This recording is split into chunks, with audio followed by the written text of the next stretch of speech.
Hello friends, welcome to Rathi's kitchen. நான் உங்கள் ஏமா பேசுகிறேன்.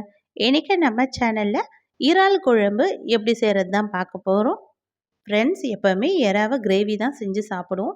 இது போல் இறால் குழம்பு ட்ரை பண்ணி பார்த்துருக்கீங்களா? ரொம்ப சுலபமாகவும் செம்ம டேஸ்டியாகவும் செய்யலாம். இந்த ரெசிபி எப்படி செய்யலான்னு வீடியோக்குள்ளே போய் பார்க்குறதுக்கு முன்னாடி நம்ம சேனலில் முதன்முறையாக பார்க்குறீங்கன்னா சப்ஸ்கிரைப் பண்ணிவிட்டு பாருங்கள் ஃப்ரெண்ட்ஸ். இப்போ வாங்க வீடியோக்குள்ளே போகலாம்.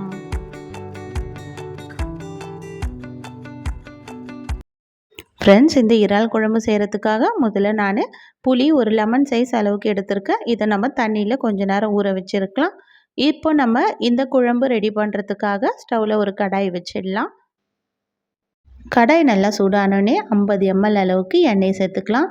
எண்ணெயும் நல்லா சூடாகி வரட்டும். எண்ணெய் சூடானதுக்கப்புறமா இதில் 1/2 ஸ்பூன் அளவுக்கு கடுகு சேர்த்துக்கலாம். இது கூடவே 1/4 ஸ்பூன் அளவுக்கு சீரகம் சேர்த்துக்கலாம். இது எல்லாம் நல்லா பொரிஞ்சு வந்துடுச்சுல. இப்போ நம்ம பெரிய வெங்காயம் ஒன்று சின்ன சின்னதாக கட் பண்ணி சேர்த்துக்கலாம். மீடியம் சைஸ் வெங்காயமாக இருந்தால் 2 எடுத்துக்குங்க. சின்ன சின்னதாக கட் பண்ணி சேர்த்துட்டு இப்போ இதை நல்லா வதக்கி விட்டுடணும். இது கூடவே கொஞ்சமாக கறிவேப்பிலை சேர்த்துடலாம். இதையும் சேர்த்துட்டு நல்லா வதக்கி விடலாம். இந்த வெங்காயத்தோட பச்சை வாசனைலாம் நல்லா போகணும். அது இல்லாமல் இந்த வெங்காயம் கொஞ்சம் பொன்னிறமாக கலர் மாதிரி வரணும். அந்த அளவுக்கு வதக்கி விட்டுடலாம். இப்போ இந்த வெங்காயம் இந்த அளவுக்கு நல்லா சவந்து வந்திருக்குல்ல. இந்த அளவுக்கு வந்ததுக்கப்புறமா 1/2 டேபிள் ஸ்பூன் அளவுக்கு இஞ்சி பூண்டு பேஸ்ட்டு சேர்த்துக்கலாம். இஞ்சி பூண்டு பேஸ்ட்டோட பச்சை வாசனை போகிற அளவுக்கு நம்ம வதக்கி விட்டுடணும். இதை இது போல் நல்லா கலந்து விட்டுடலாம். இஞ்சி பூண்டு பேஸ்ட்டு சேர்த்தோடனே நமக்கு அடி பிடிக்க ஆரம்பிக்கும். அதனால் இதில் நான் உப்பு சேர்த்துக்கிறேன். இதில் 1 டேபிள் ஸ்பூன் அளவுக்கு கல் உப்பு சேர்த்துட்டு இப்போ நல்லா வதக்கி விட்டுடலாம். இப்போ நமக்கு அடி பிடிக்காமல் வருதில்ல இந்த இஞ்சி பூண்டோட பேஸ்ட்டெல்லாம், அதுக்காக தான் நான் உப்பு சேர்த்து வதக்கி விடுறேன். இதோட பச்சை வாசனைலாம் நல்லா போனதுக்கப்புறமா இதில் மீடியம் சைஸ் தக்காளி 2 சின்ன சின்னதாக கட் பண்ணி சேர்த்துக்கலாம். நல்ல பழமான தக்காளியை பார்த்து எடுத்துக்குங்க. அப்போ தான் இது நல்லா வதங்கி வரும். இப்போ இது நல்லா வதங்கி வரணும். இந்த உப்பு சேர்த்ததுனால இந்த தக்காளி சீக்கிரமாக நல்லா வதங்கி வந்துடும். இது நல்லா பேஸ்ட்டாக வதங்கி வந்தால் தான் இந்த குழம்புக்கு ரொம்ப நல்லா இருக்கும். இப்போ தக்காளி நல்லா வதங்கி வந்ததுக்கப்புறமா நான் ஒரு பெரிய கத்திரிக்காயை இது போல் கட் பண்ணி தண்ணியில் போட்டு வச்சுருக்கேன். கத்திரிக்காய் தண்ணியில் கட் பண்ணி போட்டோன்னா நமக்கு கருக்காது. அதனால தான் கட் பண்ணி அதில் போட்டு வச்சுருக்கேன். இப்போ கத்திரிக்காய் மட்டும் இப்போ சேர்த்துட்டு இதை நல்லா வதக்கி விட்டுடலாம். இந்த கத்திரிக்காய் மட்டும் இப்போ இந்த எண்ணெயிலே சேர்த்து நல்லா வதக்கி விடணும். அப்போ தான் இந்த ஃப்ளேவர் நல்லா இந்த எண்ணெயோடு சேர்த்து நல்லா இறங்கும். இப்போ இதில் மஞ்சள் தூள் 1/4 ஸ்பூன் அளவு சேர்த்துக்கலாம். சேர்த்துட்டு இதையும் நல்லா கலந்து விட்டுடலாம்.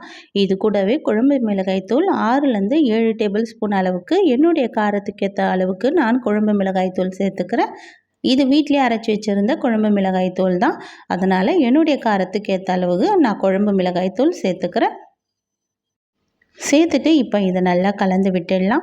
இப்போ இதை இந்த அளவுக்கு நல்லா ஸ்டவ் லோ ஃப்ளேமில் வச்சுட்டு இதை கலந்து விட்டுடலாம்.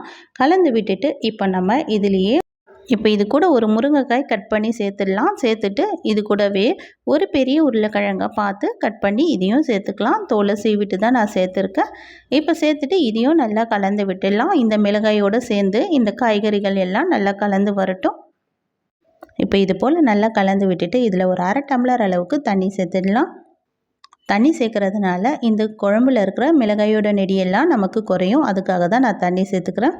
தண்ணி சேர்த்துட்டு இது போல் நல்லா கலந்து விட்டுடலாம். அது இல்லாமல் இந்த காய்கறிகள் இருக்கிற எசன்ஸ் எல்லாம் இந்த குழம்புல நல்லா இறங்கி வரும். இப்போ இது நல்லா கலந்து விட்டுட்டு இது ஒரு கொதி வரட்டும். அந்த அளவுக்கு நம்ம அப்படியே விட்டுடலாம். இப்போ நல்லா 1 நிமிஷம் ஆனதுக்கப்புறம் இது நல்லா கொதித்து வர ஆரம்பிக்குது. இந்த அளவுக்கு வந்ததுக்கப்புறமா இதில் நம்ம காய்கறி வேகிற அளவுக்கு தண்ணி சேர்த்துக்கலாம். நான் 1/2 லிட்டர் அளவுக்கு தண்ணி சேர்த்துக்கிறேன். தண்ணி சேர்த்துட்டு இது போல் நல்லா கலந்து விட்டுடலாம். இந்த காய்கறிகள்லாம் நல்லா முதல்ல வெந்து வரணும். அந்த அளவுக்கு நம்ம தண்ணி சேர்த்துட்டு இதில் கொஞ்சமாக கொத்தமல்லி கருவேப்பிலையை தூவிட்டு இப்போ நம்ம ஒரு பிளேட் போட்டு மூடிடலாம். இது நல்லா ஒரு 10 நிமிஷத்துக்கு கொதிக்க ஆரம்பித்ததுலேருந்து 10 நிமிஷத்துக்கு மீடியம் ஃப்ளேம்லேயே வைக்கலாம். அப்போ தான் இந்த காய்கறிகள்லாம் நல்லா வெந்து வரும். நான் இன்றைக்கி 1/2 கிலோ இறாய் எடுத்திருக்கேன். அந்த அளவுக்கு தான் நான் குழம்பு ரெடி பண்ணுறேன். இதை நல்லா 3லேருந்து 4 பேர் தாராளமாக சாப்பிட்ற அளவுக்கு தான். இப்போ ஒரு 10 நிமிஷம் ஆனதுக்கப்புறம் காய் எல்லாம் நல்லா வெந்து வந்திருக்கான்னு செக் பண்ணுறதுக்காக ஒரு உருளைக்கிழங்கு எடுத்து செக் பண்ணி பார்க்கலாம். இது நல்லா சூப்பராக வெந்திருக்கு. இந்த அளவுக்கு வந்ததுக்கப்புறமா இதில் நம்ம ஏற்கனவே ஊற வச்சுருந்தல புளி நம்ம ஊற வச்சுருந்த புளி இப்போ நல்லா வந்து ஊறி இருக்குது. அதை நல்லா கரைச்சிட்டு அது தண்ணியை மட்டும் அப்படியே எடுத்துக்கலாம். ஒரு தடவை அந்த புளியை கரைச்சா போதும். ரொம்ப அதிகமாக புளிப்பு நம்ம சேர்க்க வேண்டாம் இறால் குழம்புக்கு. இந்த புளி தண்ணியை சேர்த்துட்டு இதையும் கலந்து விட்டுடலாம். கலந்து விட்டுட்டு இப்போ உப்பு காரம் கரெக்டாக இருக்கான்னு செக் பண்ணிக்கோங்க. எனக்கு கொஞ்சமாக உப்பு மட்டும் குறைவாக இருந்தது. அதனால் இப்போ உப்பு சேர்த்துட்டு இப்போ ஒரு மூடி போட்டு மூடிடுறேன்.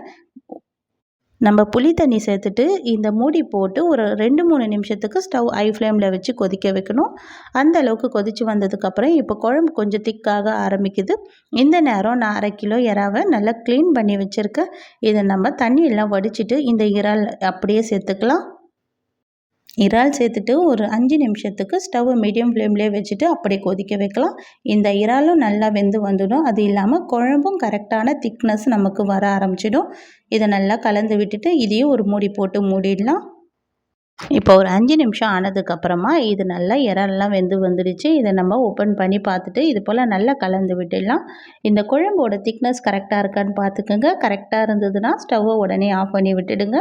இல்லை தண்ணியாக இருக்கிறது போல் தெரிஞ்சதுன்னா ஒரு 2-3 நிமிஷத்துக்கு ஸ்டவ் ஹை ஃப்ளேமில் வச்சு கொதிக்க வச்சுட்டு இப்போ கடைசியாக நம்ம கொஞ்சமாக கொத்தமல்லி இலைகள் தூவிட்டு ஸ்டவ் ஆஃப் பண்ணி விட்டுடலாம். அவ்வளோதான். இப்போ கொத்தமல்லி இலைகள் தூவிட்டு நான் ஸ்டவ் ஆஃப் பண்ணி விட்டுட்டேன். எவ்வளோ சுலபமாக நமக்கு இந்த இறால் குழம்பு ரெடி பண்ணிட்டோம் பாருங்கள் ஃப்ரெண்ட்ஸ். இந்த இறால் குழம்பை சாப்பாடுக்கு இட்லி தோசைக்குன்னு செம்ம டேஸ்டியாக இருக்கும். கண்டிப்பாக நீங்களும் ட்ரை பண்ணி பாருங்கள் ஃப்ரெண்ட்ஸ். இந்த ரெசிபி உங்களுக்கு பிடிச்சிருந்தால் லைக் பண்ணுங்கள். மறக்காமல் நம்ம ரதிஸ் கிச்சனையும் சப்ஸ்கிரைப் பண்ணிவிடுங்க. உங்கள் ஃப்ரெண்ட்ஸோடையும் ஷேர் பண்ணுங்கள். தேங்க்யூ.